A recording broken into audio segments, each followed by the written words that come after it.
Okay, welcome everyone. I'm going to talk slowly because I just was on the phone with Rashida, who, when she came earlier, she logged out. Now she's having a bit of a problem logging in, but she's doing her best. So I'll just give you a little background of Rashida. I'm sorry that she's not going to be here for me to talk and hear my praise of her. But Rashida Tyler is the Deputy Executive Director of the New York State Council of Churches, but she's also the project manager of their Interfaith Affordable Housing Collaborative. I also would say that I happen to know Rashida for many, many years, and she's always been a fierce activist and always on the ground working to make sure that people get what they deserve, and that she's really an advocate for people who are marginalized and who are losing their rights. And she gave a presentation last year on the housing. Oops, I hear background. She gave a presentation last year about what the resources that the Interfaith Collaborative Housing Collaborative is doing, which was a really informative one. But things have changed now, as we know, for those of us who know about yesterday's inauguration, that despite Trump's claiming he had nothing to do with Project 2025, he's already starting to roll that out with his executive orders, I guess they're called, dictatorship stuff. But in any event, one of the things is he hasn't done yet, but in Project 2025, they've talked about ending housing subsidies and also to dismantling other initiatives based on housing. And therefore, unfortunately, Rashida, who's not on yet, will tell us really not only what the threats are, but really what we as activists and what housing activists and citizens in general and government can do to help with this housing crisis and fight back. In the meantime, there's no Rashida. So I'm not sure what to do here. I'll give her another. I'm gonna call her and see. Well, she was trying to get on and something Oh, happened. Oh, nope, she's not. It's on. Well, I know how to juggle. Should I do my juggling act and I can tell some jokes. Knock yourself out, Christine. Knock yourself out. Well, as we wait for Rashida, I mean, maybe that's one of the things that I can throw out here is asking in terms of what people's concerns are as we're facing Project 2025 and the housing crisis. I'm sure that everyone is experiencing it to some extent. You either know someone who's unhoused or someone who can't afford rent. So let's hear from folks as we get Rashida on.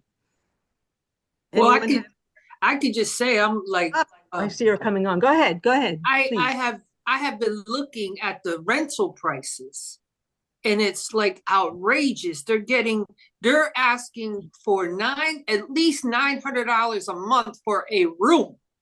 Yeah, right. Not I even know a it. one bedroom apartment. It's outrageous. And then forget about it. When you go into 1 and 2 and 3 bedroom, 3 bedroom could cost $3,500 a month, and you pay everything. You Well, know. Rashida is on, and I'm sure she's going to enlighten us. And Rashida, you missed my introduction of you, but as you know, I'm a big fan of yours, so it was one that you're going to knock us out with your presentation. So please, Rashida. Awesome. Thank you so much, Christine, for the introduction that I'm sure was very accurate, and I hope to live up to the intro. So quickly, my name is Rashida Tyler. I'm the Deputy Executive Director of the New York State Council of Churches. I'm also a housing activist, an advocate, and an organizer. I'm also a member of the Amy Zion Church of Kingston. And I'm third generation Kingstonian.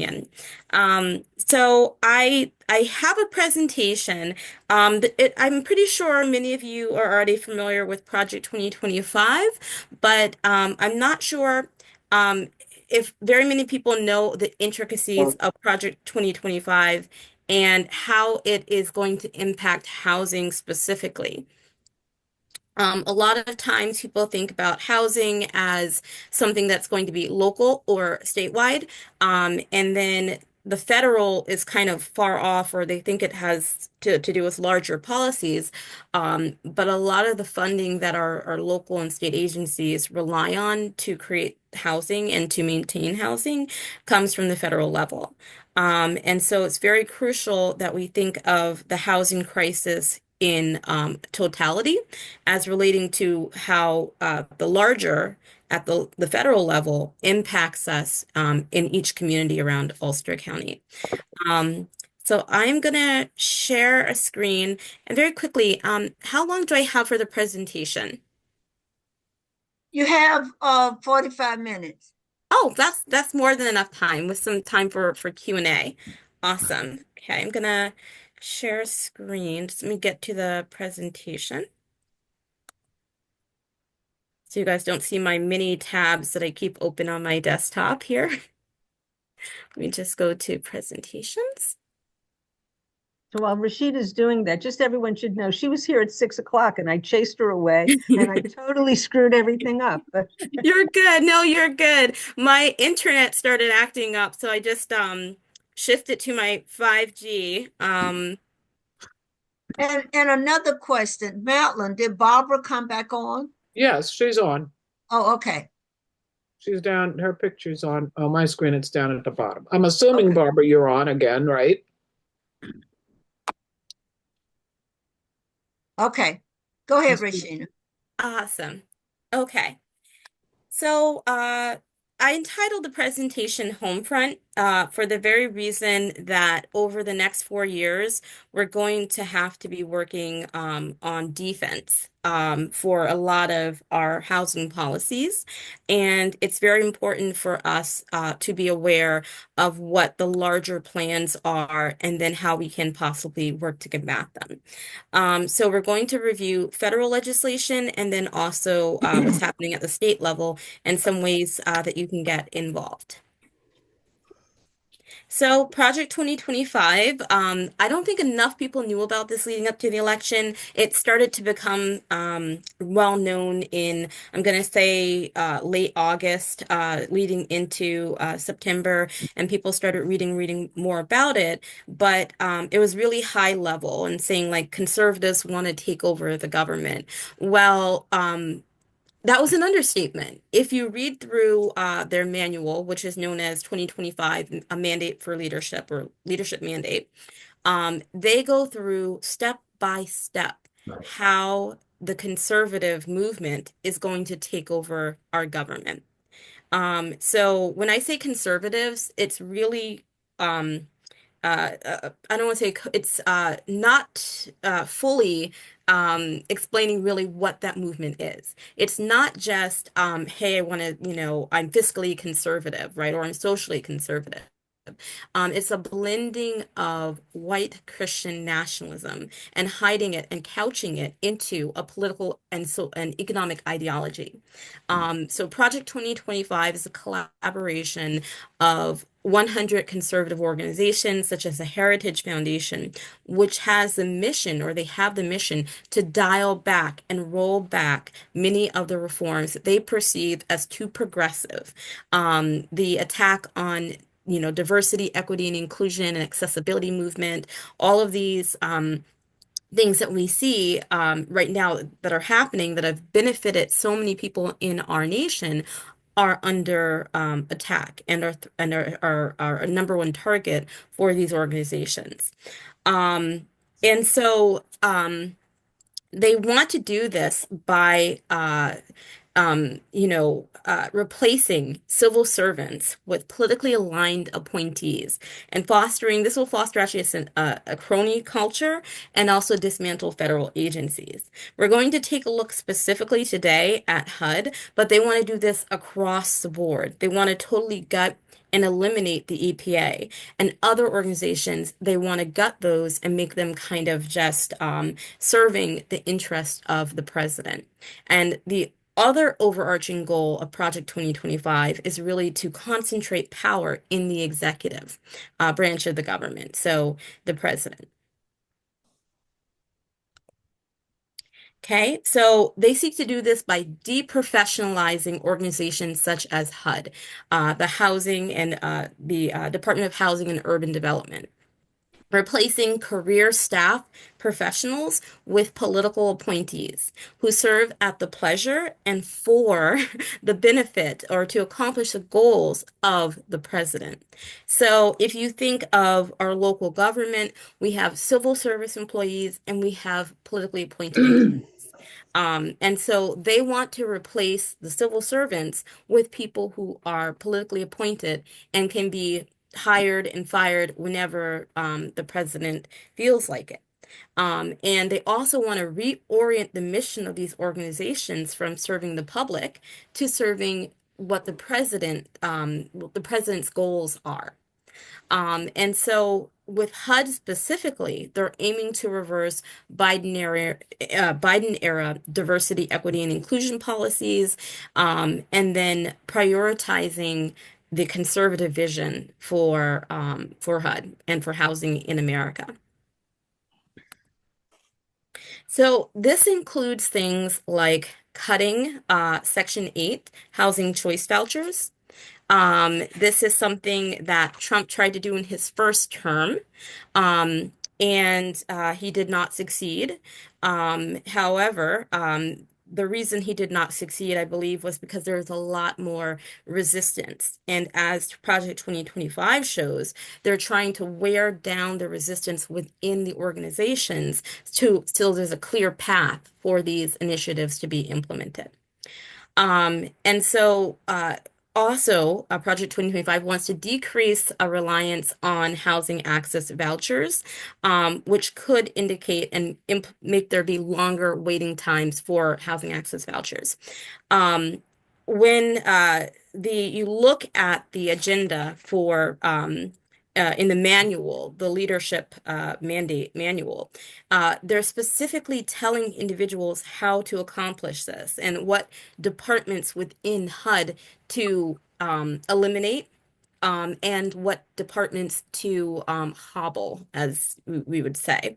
So one of the organizations is actually, or one of the departments is actually the research department within HUD.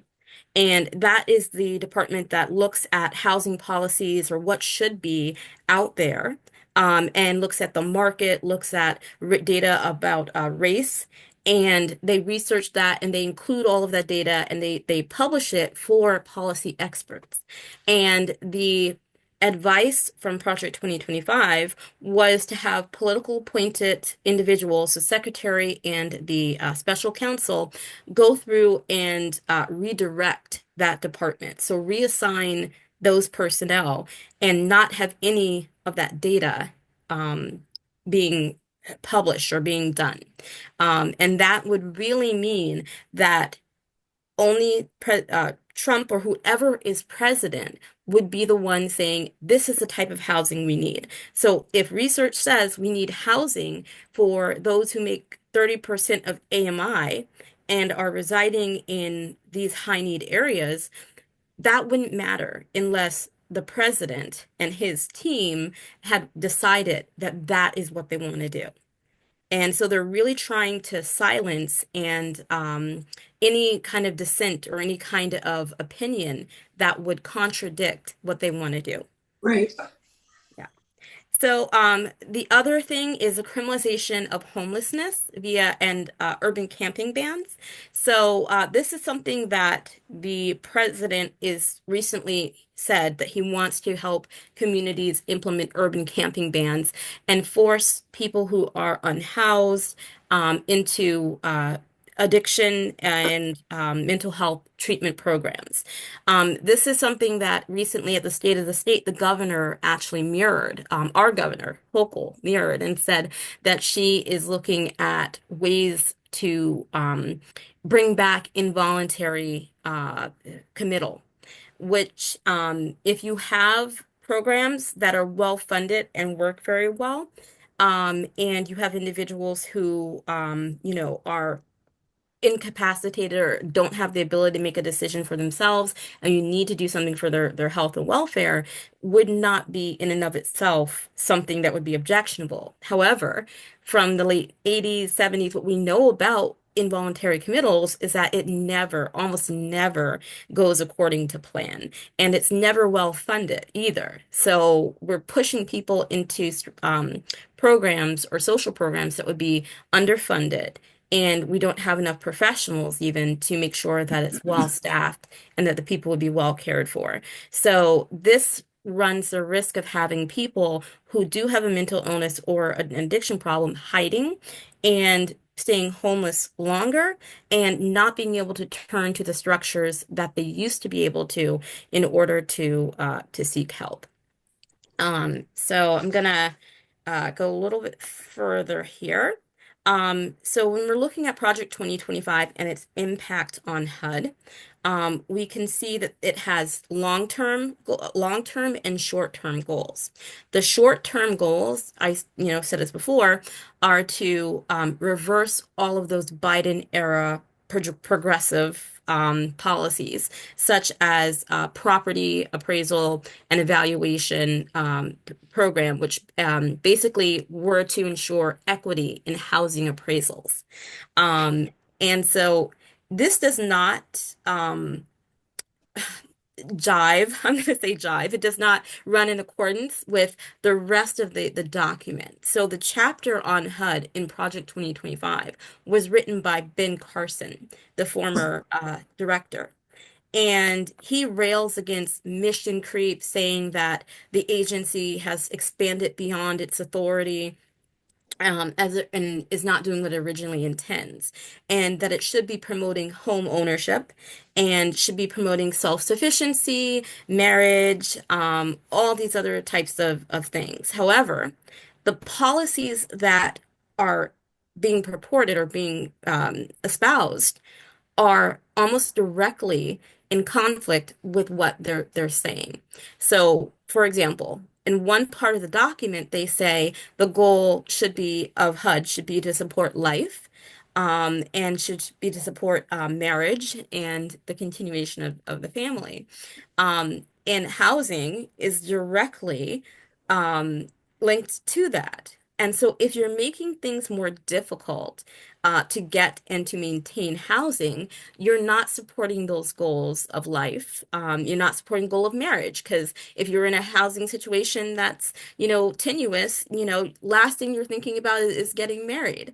And you're also not thinking about, stability. So housing and the continuation of that is essential to all of the things that they list as the purported goals of HUD. And so if you are buying a home, you would like that, if you're selling your home even, you would like that valued fairly. And there's evidence, there's tons of studies that show predominantly African Americans, people of color, are discriminated against in the appraisal process. So for them to target this program, it doesn't actually connect with the goals, the alleged goals that they're espousing in the document.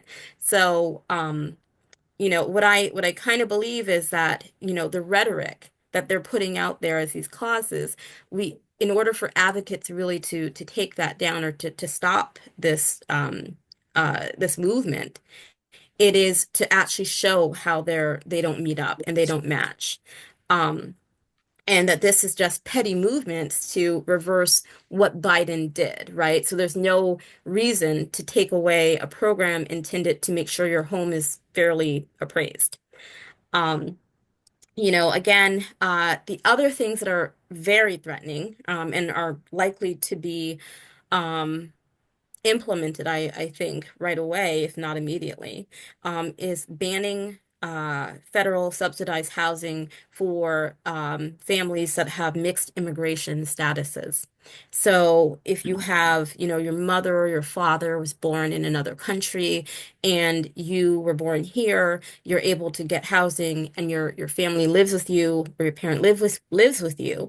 Under the Biden administration's Housing First policy, that was allowed, so people were allowed to live together in with mixed statuses. And that is one of the first programs that Project 2025 and Donald Trump want to eliminate. And if you look at the executive orders that he signed the other day or yesterday, that is squarely in the crosshairs. Project 2025 treats housing, public housing specifically, like public assistance, in saying things like there should be term limits on how long families can live in public housing. So that means if you've had a family that has established residence and has stability, they're going to be at risk of being uprooted because they're mooching on the system, they're not advancing themselves, they're not perceived as being self-sufficient. When we know housing is one of the largest expenses that families have, and that the people who live in public housing work. I think that a lot of this rhetoric is rooted in that Moynihan report kind of belief from the 1980s, where you have to instill work values in this lower income class, because if you do not, then they're just going to lay about and take advantage of the system. And the vast majority of people who live in public housing work 2, 3 jobs and are active in their communities, raising their families, and these policies would be detrimental to them. So if you have more and more people who are being moved through public housing and pushed out of public housing, while the cost of living is increasing, they're not going to have anywhere to go. And so we're predicting a rise in family homelessness if these policies actually take hold. Um, you know, uh, and the other kind of thing that Trump is Project 2025 Trump, I use them synonymously here. Although Project 2025 claims not to have anything to do with the Trump administration, but we all know.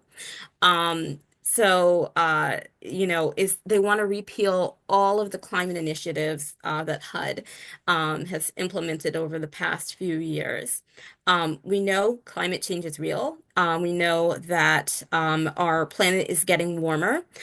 Heating and cooling costs are increasing, and the need for greening public housing and greening homes in general is an absolute necessity.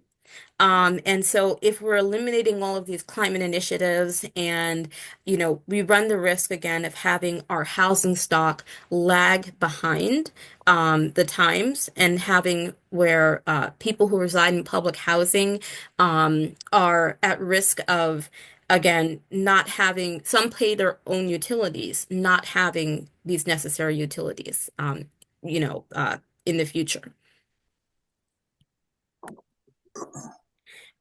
So the other thing that recently happened is Scott Turner is a former football player and a former Texas legislator.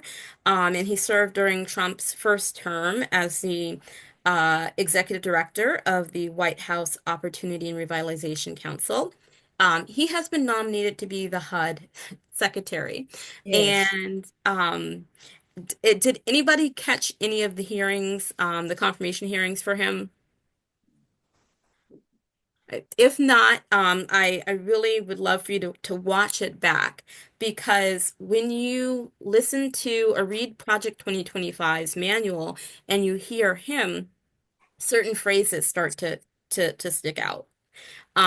So like, hey, we're going to promote upward mobility, economic mobility by pushing people out of public housing earlier, and making public housing less accessible. So they particularly want to not allow people into public housing if there may be a threat to, quote, life, or economic mobility. So if you're going to let someone in who can't afford or doesn't have an income or maybe doesn't work, they're going to challenge you more to get into public I didn't housing. put the meatballs away because the pan was still on. Oh, please mute your phone. So I'm just giving it a little bit. I'm gonna put it But away. Terry, so please mute your phone. okay. So gonna go through some notes right here. So Turner was initially responsible for the Opportunity Zone program that Trump had under his first administration. This program is, at best, ineffective. At worst, it costs more than it actually has garnered. Studies have shown that since its implementation in about 2018, it has received about um, $4.3 billion in investment, and it's cost about $8.23 billion. So it's not really cost effective. And the development that happens tends to be market rate development. So market rate housing is the expensive stuff that we see now. No subsidization at all, and not likely to admit or to rent to families that have had struggles in the past.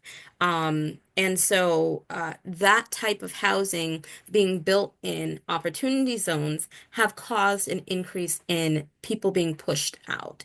Um, Aside from that, the housing that is developed under housing opportunity zones does not tend to be in the most underserved areas where Black people are. And I say specifically Black people because the investments have occurred in white and Latino communities, but in Black communities, it has not occurred.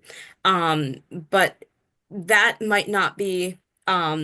I'm not going to say it's not bad because where it does occur, push out happens, and you get where rents will rise in accordance with this new development. So it's a mixed bag on the opportunity zones. However, Trump is back at the apple. So even though there's evidence that the program does not have the best impact, they don't care. They're back at the drawing board and going to be doing the same thing. The other thing that is an issue is they're going to be trying to go at public housing with the RAD program. And this is known as the Rental Assistance Demonstration Program. And it purports to help public housing complexes around the country repair and do maintenance and update their facilities. However, this has actually led to a decrease in public housing because some housing complexes have been neglected for so long.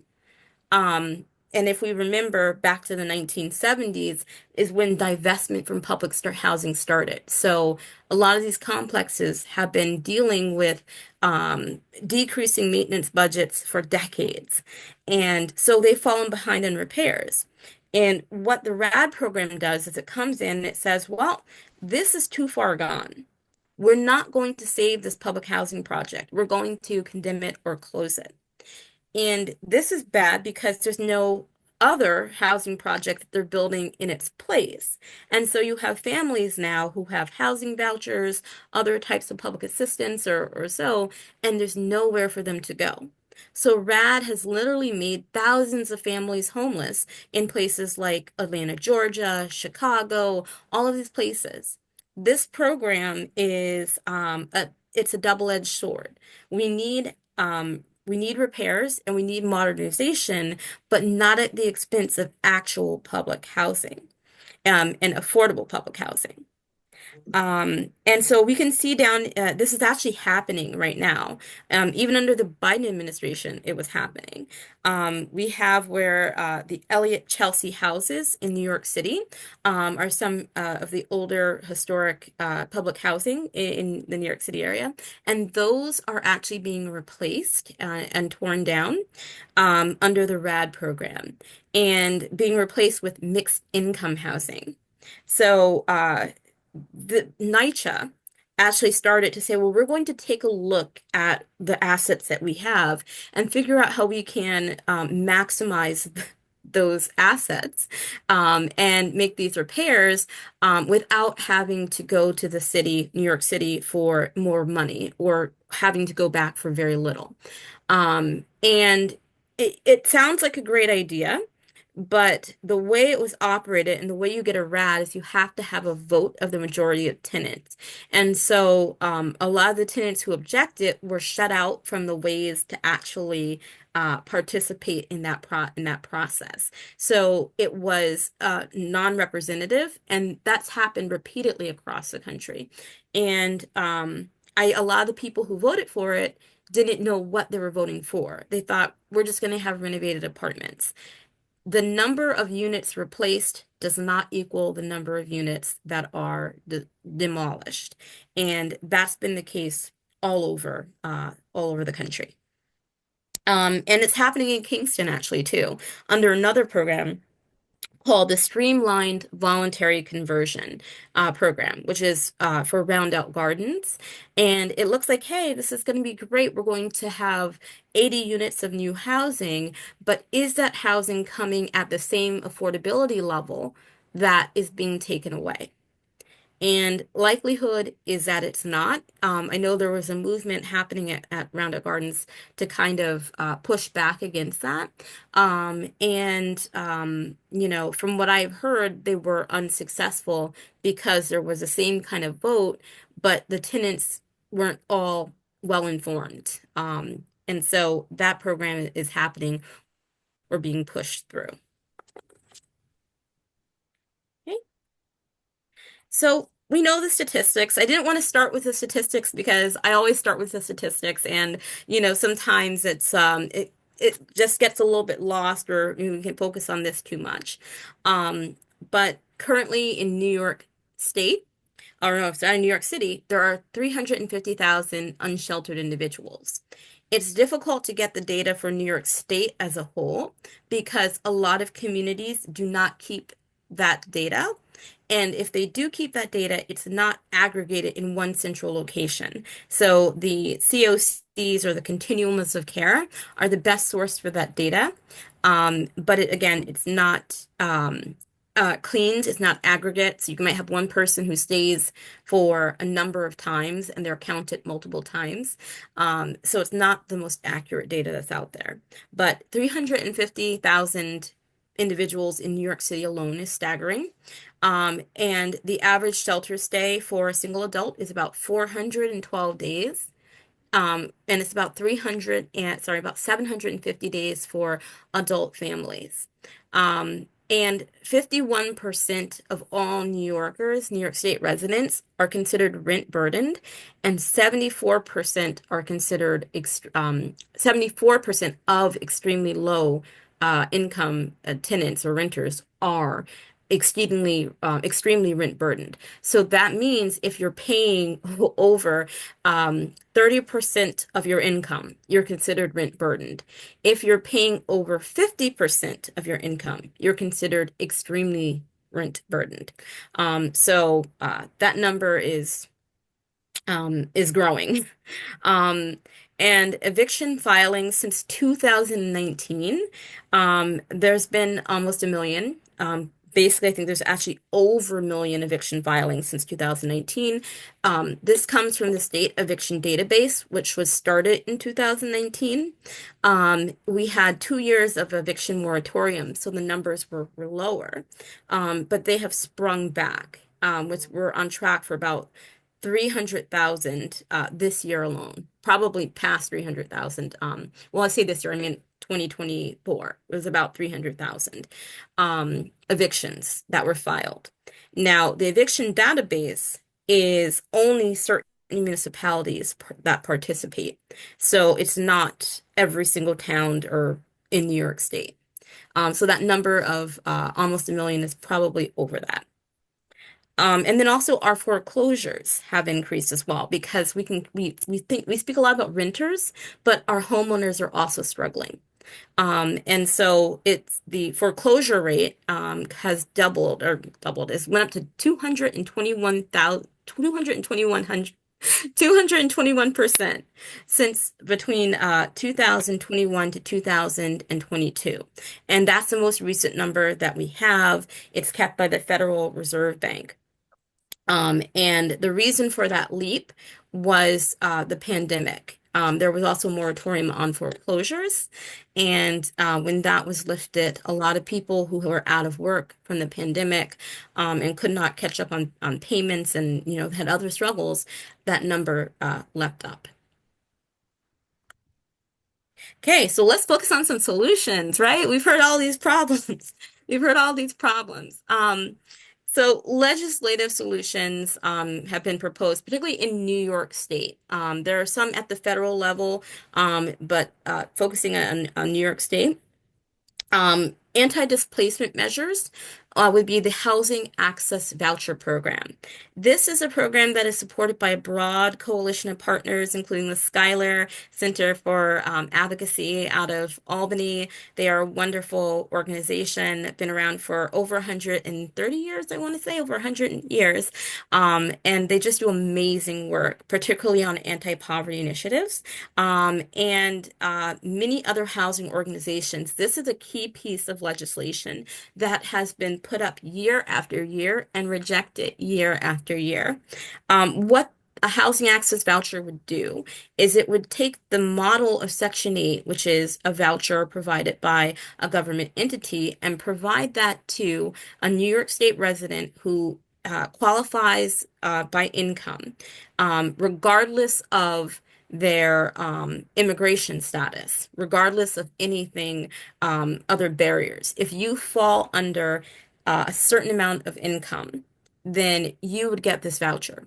You don't have to, prove, hey, all of this stuff that typically happens when you go for a government program. It's a state initiative. They have this in New York City, actually, and it's been very effective in helping to prevent displacement and helping people pay the rent, right? So this would basically make it so that New Yorkers who income qualify would only have to pay 30% of their income to rent. The rest would be covered under the voucher.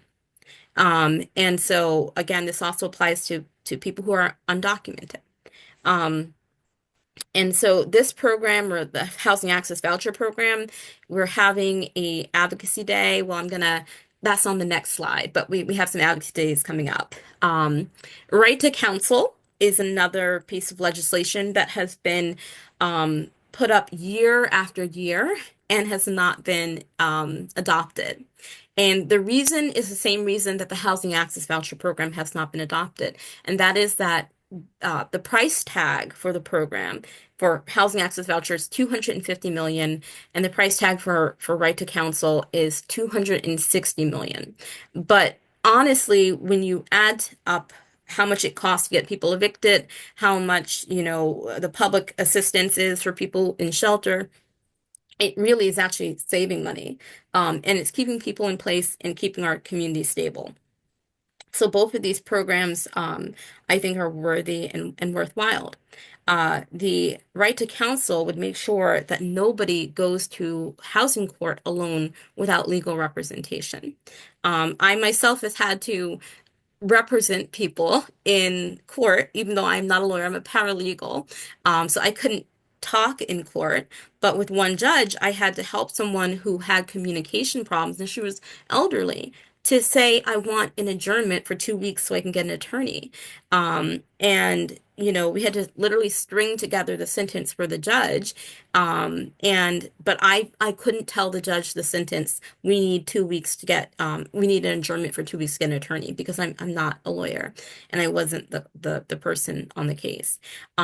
So this would hopefully help prevent that, and help, people across the state to gain access to legal representation. And studies have shown when people have attorneys and legal representation, they stay housed longer, and there are less evictions. And so the other policy, or anti-displacement measure, that's up in the assembly or the legislature this year, is the expanded one-shot eviction prevention program, which was for individuals who were due a payment, rental payment uh, the uh, under the state program that we had during the eviction moratorium. And I'm sorry, I'm blanking on the name for it right now. And so some individuals, again, they've moved on, they've moved to other houses, but they were due like $10,000 and they did not get that. And so this would help those people who are still struggling or have moved on, reimburse them and get them compensated. Recently, last year in the last budget, they did this for public housing tenants in NYCHA specific buildings because they didn't get any of the cash payments during the moratorium. And they kind of just forgot about public housing tenants. So last year they had to catch up public housing tenants. And this year, the one shot would be for people who, again, are still owed. The next kind of facet that we have is housing preservation. And so we are looking for increased funding for public housing authorities and then also the tenant right opportunity to purchase. These two are very important given the federal climate that we have, because if you're thinking that the federal administration is trying to promote, the elimination or the decrease of public housing by saying, listen, there's too much in maintenance or repairs, this would help prevent that because you are providing state money to public housing entities to make their own repairs. So you're going to forestall this whole, you're too far gone kind of rhetoric that they want to put out there or excuse to help close more and more public housing. Also, because there's going to be funding cuts, you're going to be supplementing and preventing a lot of these housing authorities from resorting to RAD. So it's very crucial and important that we stick up for public housing this year. One of the other initiatives that's out there, and I did not include it here for several reasons, is social housing. So social housing is a bill that's been in the legislature for about 2 years now, and it also has not passed. It wants to create a whole different housing authority, and it would create a new type of housing in New York State that's similar to that in Europe that would be for mixed income. So people who are professionals, young professionals, and they make a higher income, as well as people who are lower income, they would all be eligible for social housing. And that's okay. We've spoken to public housing advocates who find it problematic because public housing has been underfunded since the 1970s. So when we're asking to put $585 million into this new type of housing, while we haven't invested into the public housing that we have, we're taking something away, or they're not giving enough to the public housing for support. So they view social housing as competing with public housing, and they view the benefits or the number of people who will benefit from social housing as being more of a class that wants to live in the city, but not who are from the city who need a place to live. So they think that that type of housing is actually going to end up helping with gentrification. So we have not recommended social housing yet. We have it on our radar. We're still studying it. And we're looking for ways to make sure that maybe we can support them both, but we don't want to defund public housing in exchange for this new form of housing that doesn't exist in New York State yet, if we can just improve what we already have.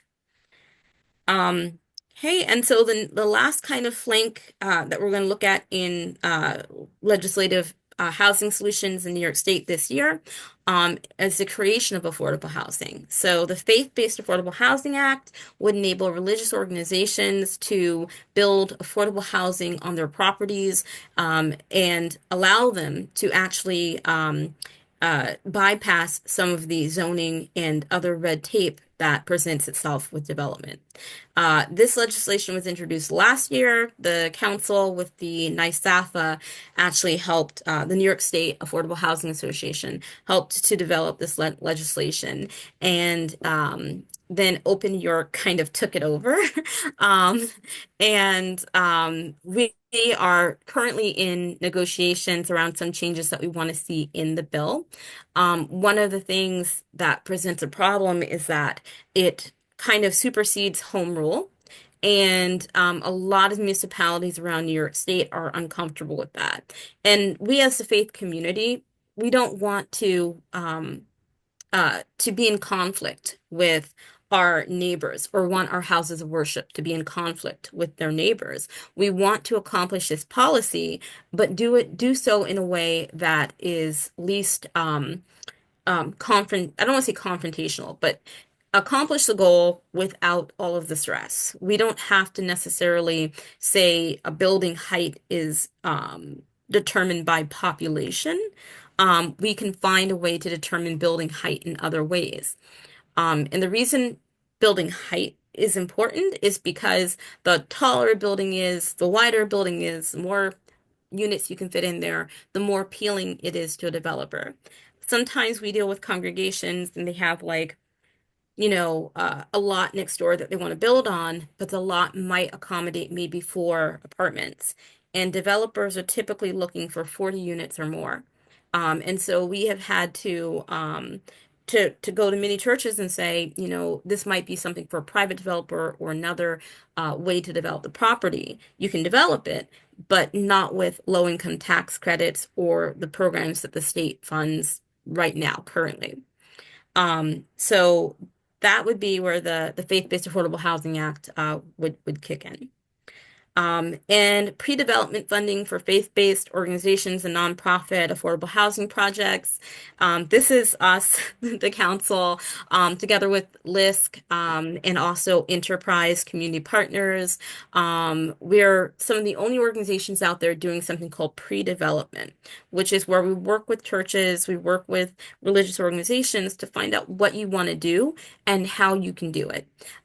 We help you structure an RFP so that when you go to a developer, you're going to them with a list of items that you would like to see, that you've spoken to your community and your parishioners about, and this is what you want to build. Rather than a developer coming to you and saying, "Oh, you have all that land. Let me tell you what I want to do with it and what I want to build, and I want to see this project." We're kind of turning things on the table, on the head there. Okay, so lastly, how can you get involved? I did have links here, but I think my internet is not functioning, so I'm going to drop links in the chat when we break. I'll put some links in the chat. Well, right now, the National Low Income Housing Coalition is urging or asking people to help write letters to Congress to get them to vote on an appropriations bill. Congress passed, so this bill's already been passed, the fiscal year 2025 funding for HUD. And that includes $6.2 billion for public housing, $5.2 billion for capital, so capital needs, building, and $4.7 billion for homelessness assistance. If they're asking for people to help them to urge Congress to vote before March 14th. Currently, the government is operating on a oh goodness, why am I blanking on the title? There was going to be a government shutdown, but then they came to an agreement. So it's kind of a short-term or temporary budget. And basically that expires on the 14th of March. And if there's nothing implemented in its place or voted on in its place, the cuts from the previous year will come into effect. So across the board, there would be a cut to HUD. And so many of the increases that the Biden administration had planned would be revoked. And a lot of their budgeting has already been done based on these new figures. Now, there's no reason that Congress cannot vote on this, except that they turn their attention towards some tax initiatives that are out there. And so the ask is for you to contact your local, your federal representatives in the House and in the Senate and get them to vote, get them to bring this bill to a vote. It has to happen before the 14th. And the cut would take place on April 30th if nothing is done by the 14th.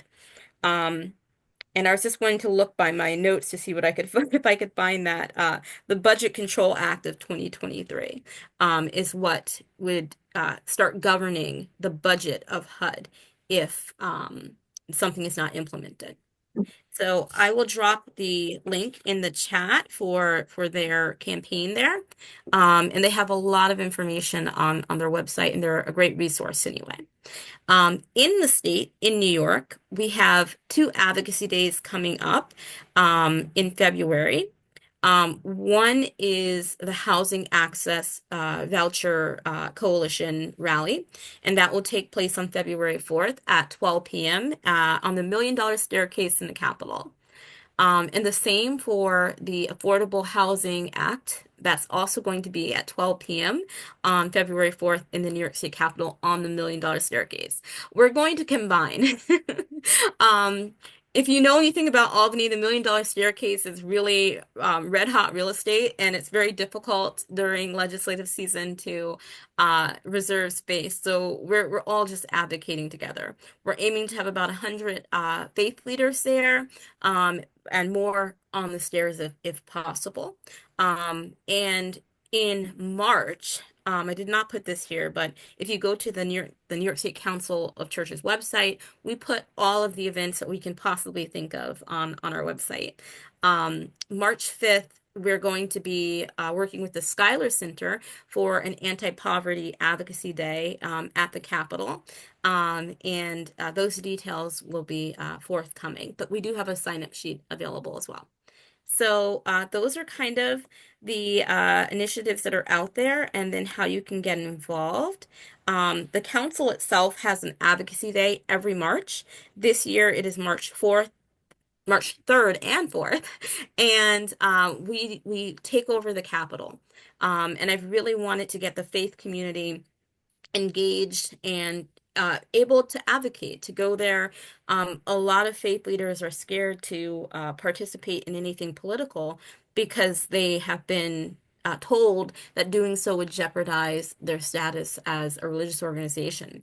And that is not true if you stay within certain limits. Coming to an advocacy day once, twice a year, talking to your elected official will not do that. If you do it on a systematic basis and you're advocating for a specific piece of legislation and you go over a certain number amount of money and hours, you might be wanting to talk to an attorney about that political activity. But you, as an entity, as a church, as a religious organization, are entitled to talk to your representatives and participate in the democratic process. Thank you, Rashida. We've gone a little over time. Maud, do you think we have like maybe 5 minutes for questions? Oh, we can have questions, but we need to do it in order. You know, people Okay. need to raise their hand if Raise they their got a hand. question. Okay, well, it's 7:38, so why don't we say we'll have 10 Yeah, minutes 8. of questions, okay? Okay, so any questions? I don't have a question, but I just want to let everyone know that the NAACP mobilization, we will be in Albany on March the 4th, the same day that they will be in Albany. And we have to get in touch with our representatives to let them know that we will be meeting with them, want to meet with them on March the 4th and the time. And the letter should go out to our representative in February. And usually the secretary send the letter out. And the letter needs to go out in February that we want to meet with our state representative and our assembly representative on March the 4th. Thank you. Awesome. I think Anne had a question. Anne? Hi, thanks so much for all of this. This was really wonderful. A lot. I had a question, like squeezing down to the very local level. Yeah. One of the things that we've talked about around the state is good cause eviction. Yes. And in, you know, what I see in some places is municipalities eventually pass it. I mean, we've had all the legal challenges, right? Mm-hmm. Kind of do it after the barn door is open and half the people have been evicted. And Mm. when I look at the living conditions in Ellenville and all of the new people moving in, my worry is that we need to do this here. That the barn door is creeping open, but it's not. So I just wanted to see what you thought about that. Right. So, I recall the early days of advocating for good cause eviction in Kingston before it had passed at the state level. And it was very similar. They would pass a memorializing resolution, which really doesn't do anything, but they wouldn't take any further action saying, well, the state is going to do this and we don't want to forestall the state. One of the things that I think is very helpful is data. It's very difficult to obtain at the hyperlocal level to show, like, number one, how many housing units do you have? How many are occupied? What is the rent level for those units? How many people do you have that are seeking assistance or needing housing? And talking to people on a very human level of like, we have people who want to stay in this community, but they're being displaced because we don't have the housing. Um, and when people are, with these rising rents being displaced, they're not able to stay in the community. I honestly, I have to confess, I used to know a little more about Ellenville politics when the previous town supervisor was there, the village supervisor, and then it kind of got away from me. So do you still have a supervisor, or did that go up to the town now? We have a town supervisor, which is Terry Houch. We I don't they had a and we had a village manager which was there temporarily, Elliot Arbeck, and you might know Elliot. I know I you do. know Elliot Arbeck. Yeah. So they're in the process, the village are in the process to appoint a village manager because they had people's applying for that position. Hmm. Okay. So, I would say talk with Terry. I don't know him very well, so I don't know if he's receptive to the concept or not. But even if he's like, and I don't know if he's Democrat or Republican, He's a but start Republican. he's Republican. Start having these conversations. It's not, um, you know, even Republicans, right, are feeling the pinch. Yes. Saying like, hey, generations of people have been here, and we want to continue being Ellenville and being who we are and having people remain in the community. And I find very helpful in talking to Republicans, talking about the business aspect of things, right? Businesses don't want to relocate to communities that people can't afford to live in, that they don't have workers in, or communities that are considered unstable. People who are moving in and out, you can't form a connection or a sense of community. And so, having those conversations with him, particularly rooted in the business financial aspect, might be a little more, or have a little more sway. Is your decision-making form of government, is that like a council? Do you have like a council? It's the village board. It's like a mayor and council. The village council, yeah, is Right. the mayor and the trustees. Right. Start having those one-on-ones with each of them, even the ones that you think would not ordinarily support this, right? Because we're talking to people at a human level and we're trying to get them to understand a human problem or an issue, and that this isn't a hot button progressive issue. It's not a right-left thing. It's a thing of like, let's keep our community whole and make sure that there are opportunities for everyone to stay here. Okay. Rashina, I have a question. Mhm. With the rally going on in Albany on February the 4th, Yes. do you know, will there be a bus leaving Kingston to take people? There are buses. I'm not sure where they're. I think you have to specify where you're at. So let me drop those in the chat. They do ask for each of those. They ask about your transportation Yes. needs. So let me bring that up. Sorry, here. I can So, drop those in the chat so for if you. there were enough people from Ellenville who wanted to go, they might consider having a bus from Ellenville. Well, I would definitely chat with them. So I think they're coming up from New York City. Um, so I'm not sure. Maybe New Paltz they might come to. Well, I know once upon a time we had a bus to stop at the Best Western in Mhm. Kingston, and we Okay. got on there. But most of the time when we go up for the mobilization, for the NAACP mobilization, we drive. But I would love to go to the February 4th rally. Yeah, that's going to be The a big. housing excess, yes, if we can get a bus. Absolutely. I'm going to get you the sign ups. I'm sorry, I'm doing this on the fly. I was like, where did those links go? And anyone who wants to sign up, more than welcome, um, to sign up. And then I'll get that over to you. For those people who are on chat, if you go to the little button on the bottom, you'll see these little three dots, and you'll be able to, on the top on this one, you hit more and you can save the chat. So whatever links get put in there, if you, with those little three dots in chat, hit it and it says save chat and it'll be on your computer. Are there any other questions while Rashida's doing that? Meg, can you multitask, Rashida? Can you hear a question while Oh you yeah, do yes I can. that? Okay, Meg, go. How does the impact, so Project 2025, it seems to have um, its definition of family values to me is about men as the head of the household. What happens Yes. to single women with children or single women, but single women with kids or women who are in an abusive relationship with kids and are trying to flee and need housing? What can we do to address that? Because I would figure they'd have fewer options than. Right. You would be right. The ideology behind Project 2025 is rooted in white Christian nationalism, which is exceedingly patriarchal, and it seeks to push women back into a time when they were able to be controlled, and were not in public spaces.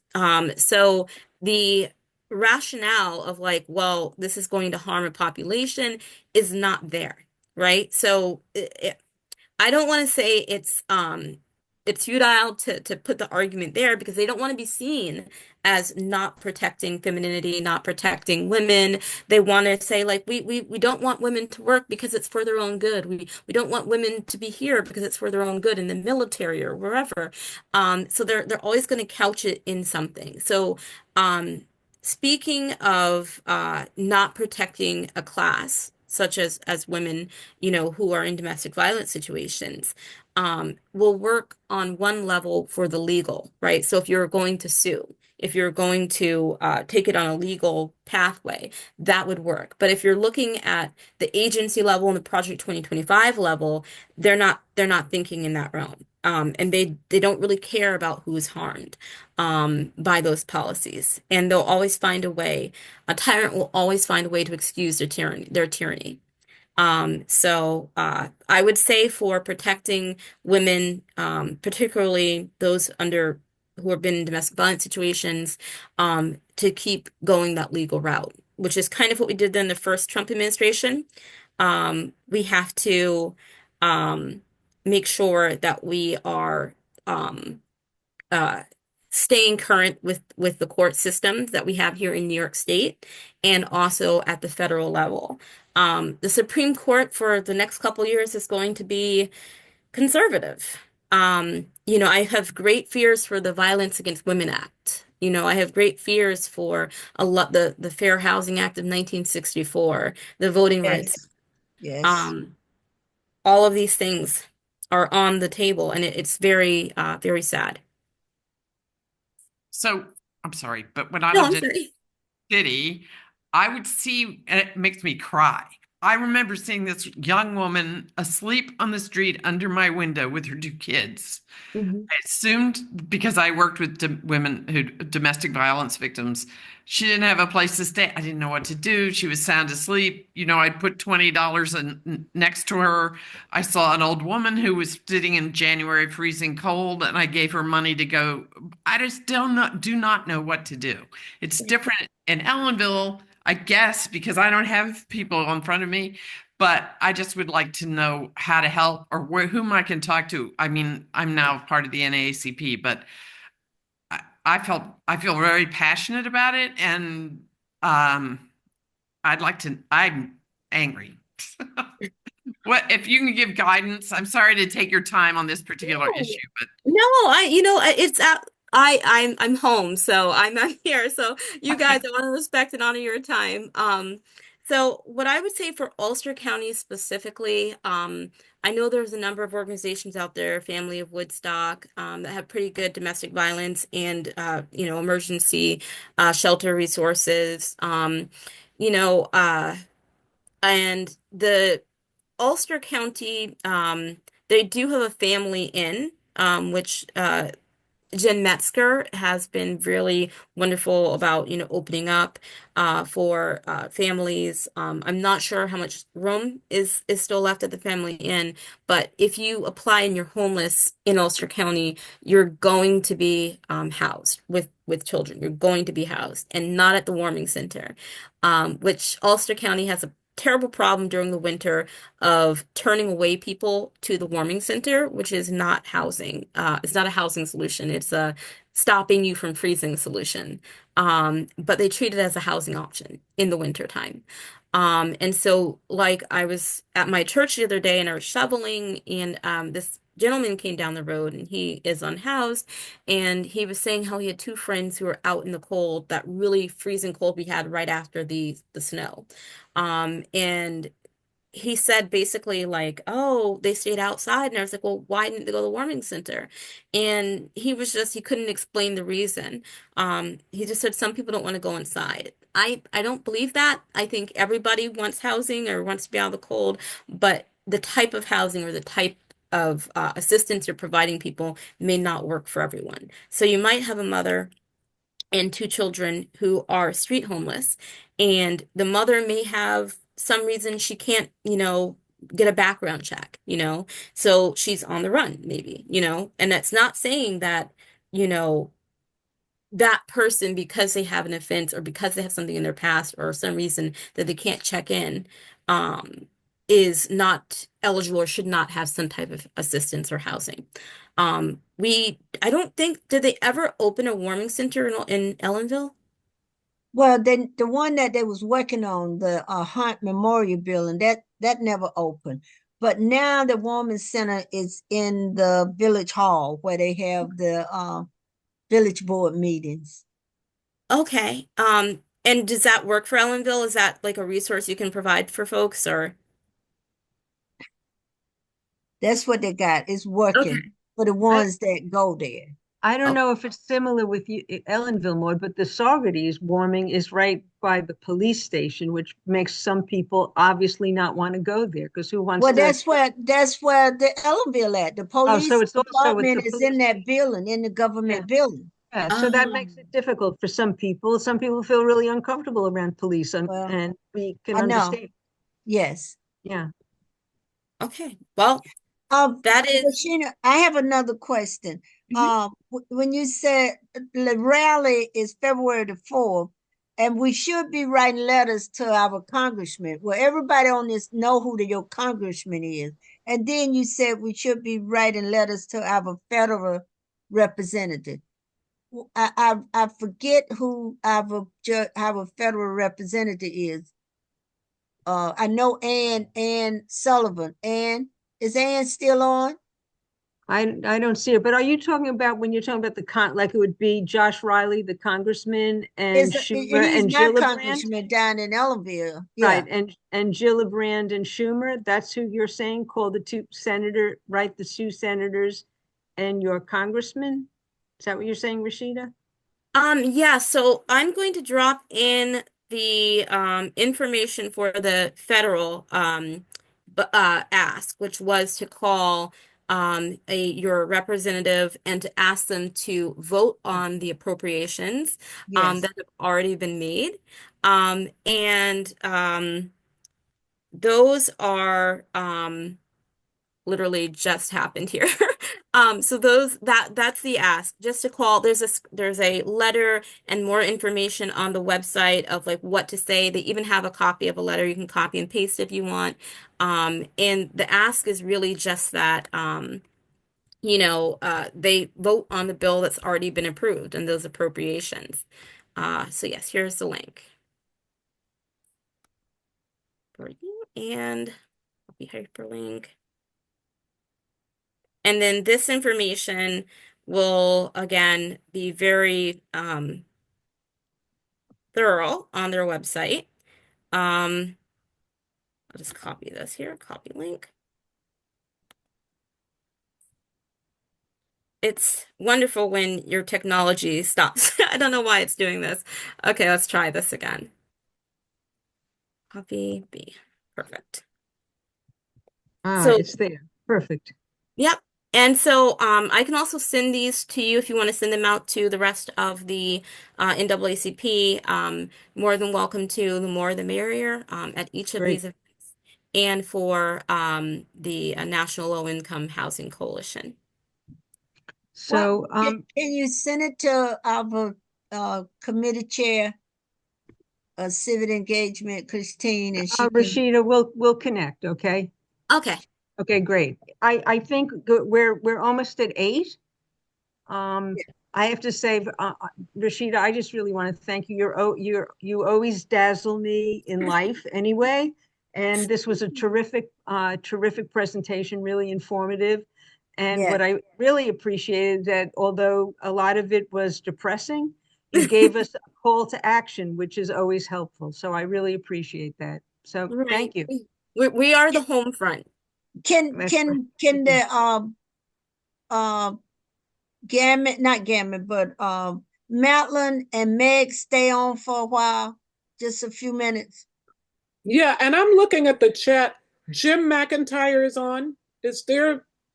He left. Oh, okay. Should I go or? Well, thank you, Rashida. Well, thank and you Thank so you. much. I'll be in Thank touch. you. Okay. Thank you, Rashina. Thank you so Bye. much for inviting me. Thank you. You're welcome.